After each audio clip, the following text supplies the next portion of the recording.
Šeit atkal ir ciemos Lelde, kur mēģinās parādīt atkal iespēju, kā iesaiņot dāvaniņu, lai viņa būtu ne tikai pierasta, lai nebūtu varbūt tur nezinu cik koši vai krāsaini papīri, lai tas būtu naturālāks, interesantāks, mūsdienīgāks. Un šis ir ļoti jauks papīrs, kas atgādina audumu, bet tas ir papīrs, arī no otrais lietojamiem materiāliem veidots.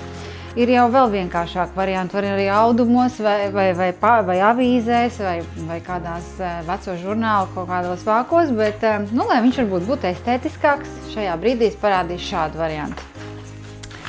Es nogriezu garu papīra gabalu, uztaisīju tādu nelielu locījumu, lai viņš vedot tādu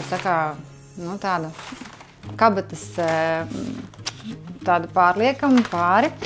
Un šajā brīdī būs principā arī šūšanas tehnoloģijā, bet nedaudz savādāk. To mēs taisīsim rokām. Šis ir lieta, ko taisa caurums papīros, parasti dokumentos, bet šajā reizē mēs viņus mēģināsim uztaisīt kā caurums šajā dāvanu locīšanas, saiņošanas variantā. Viņš aptuveni ņem uz aci, lai viņš izskatītos naturālāks un nebūtu varbūt tik nenormāli daudz tā perfektuma, kas mums varbūt vairāk ir dzīvē apkārt.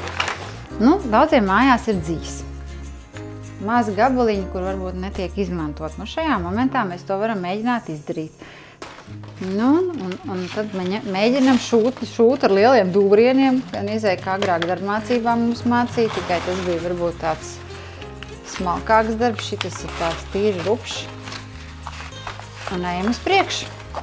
Uztaisam tādu palielu mezglu, kurš varētu arī kalpot kā dekoratīvs elements, kur var sagriezt vairākas reizes riņķītī apkārt. Viņš veidosies tāds rasnāks tas sējums, lai neslīd ārā.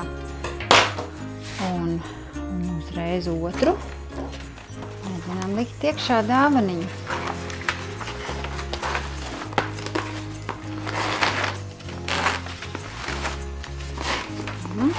Arī uztaisīsim tādu pašu biezo mezglu. Un tagad mums vajadzētu viņu tā savienot, lai arī būtu ko saiņot ārā, lai būtu interesantāk. Un uztaisīt kā tādu somiņu, kabatiņu.